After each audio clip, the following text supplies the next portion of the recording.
What's up? We back with another episode of 411 Uncut. Today, I got a very special guest in the building. Somebody who just came on live from the kitchen and shut it down, okay? Making his way right here in the 513, L2LWayne. What's up? Hey, how y'all doing? How you doing? Appreciate it. How you doing? I'm fine. How you? Glad to have you on the couch, man. I'm ready. You ready? Look, well, let's get into it, man. I know you right here from the 513 for sure. You from Cincinnati. Let the people know, though, that don't know, what part of the 513 are you from? Well, okay, for y'all who don't know, I grew up in Roseline. I got a lot of areas in Roseline and a lot of history in downtown. You know, my background, boxing in the neighborhoods, you know, Finley Street, the whole Lynn Street area. So those two areas in background in Cincinnati. Okay, say downtown Roseline, those two. Now, what was it like for you growing up in those two neighborhoods? I mean, it was kind of different though. You know, because at this time Roseline was considered a Jewish community, and it wasn't as rough as downtown. So you know, I come back being a rough guy. You know, coming from boxing practice, ready to fight everybody, because you know that's just how we grew up downtown. We grew up aggressive, we grew up roughly, and then coming back to what Roseline, what some people would call or look as like a more up east type of thing, like where it isn't as much as aggressive, where there's more houses and everything, like. But for sure. Yeah. Wow. Now, what made you get into boxing? I mean, well, like I just like the science of it, really, the whole aggression. Like I said, we grew up and around those type of things, and then seeing the Ricardo Williams and stuff like that, and all those people that grew up around us, and all, like, it was, you know what I'm saying, inspirations for real. So I jumped in the ring and was good at it, so I enjoyed it. Did you have a lot of fights growing up? Yeah, I had over 64 fights. I won the Junior Olympics. I qualified for the Olympics with me and Rashid Warren. So. Wow, that's lit. So you nice with them hands. Yeah, I'm nice with them hands too a little bit. So you get active. Did you want to actually take it farther, or did you just kind of decide to? Yeah, I mean, at a point in time in my life, I actually did want to take it to a professional type of level. I actually still dibble and dab, and, like, you know, communicate with people that's in the ring and stuff like that. I got a best friend who's working right now and going professional, but I just chose more of a, you know, I'd rather not like tear my body down. I chose more of a spiritual thing. You know, tapping in with music is more spiritual with me, so this is how I love to express myself, so I chose this way. Okay, so you saying boxing it's a lot, you really... Oh yeah, boxing is one thing it did. It taught me discipline. One thing, you got to be super disciplined.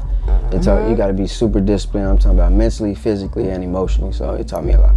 Yeah, for sure. How old was you when you started boxing? I probably started, I believe, at the age of 11 and quit at the age of like 22. Like my last fight was like 22. Okay, for sure. Now, who was out with you growing up? Was you an only kid, or you got siblings? Honestly, I'm the only kid. Only kid on mother and father's side. Just me. But I grew around with my cousins. I got cousins that had, you know, like eight family members on each side. So it's big. So I got 8 brothers and sisters, like technically how I put it, but sibling wise, I'm the only child. Okay, the only child. Wow. And did you grow up with your mom and your dad? Nah. My mother died when I was 14, and my father was facing time in prison. Like he was facing a 20-year bid. So I kind of grew up with my grandmother and stuff like that. So. Yeah. My condolences, I'm sorry. It's okay, thank you. 14 and you lost your mom? Yeah. Life been, you know, you heard me just taking a look at me, but it just built my character though. Yeah. For sure. How was that for you with, like, at 14, that's devastating, and you still a kid trying to wrap your mind around it, and I'm pretty sure that kind of, was boxing helping you get that aggression off maybe? I can say, like, in a way it was, boxing was kind of like my way of, like, being able to be an angry person at the time, or being of a person that just wanted to release some type of fury, some type of anger, because like I said, it was just me, the only child. And then when it happened, it was like, I guess I didn't truly process it. Like, I was called out of school on one day, told the news, and then I went back to school the next day, like, you know what I'm saying, with a smile on my face. Like, so, you know, the teachers kind of looked at me like, you know, everything all right, but I refused to let everybody know what I was going through. But you know, but I don't know, at that age, I was dealing with it at that age. I guess it was kind of unhealthy, but at the same time, that's just the way I dealt with it. So yeah, I mean, and I know how you didn't have like any siblings or anybody to lean on within that. You was just by pretty much. Yourself. I mean, yeah, it just went like life taught me lessons, like the reveal, like I guess at a young age I was taught like this is what life is. Like like I had no more protection, so the protection was kind of like gone. So it was like the things that at that age I should have been enjoying as a kid, I guess I was just seeing the real world. So yeah, for sure. Now, with your dad facing 20 years, did he end up having to go away for a while? Or? Yeah, my dad did a lot of time. It was so crazy.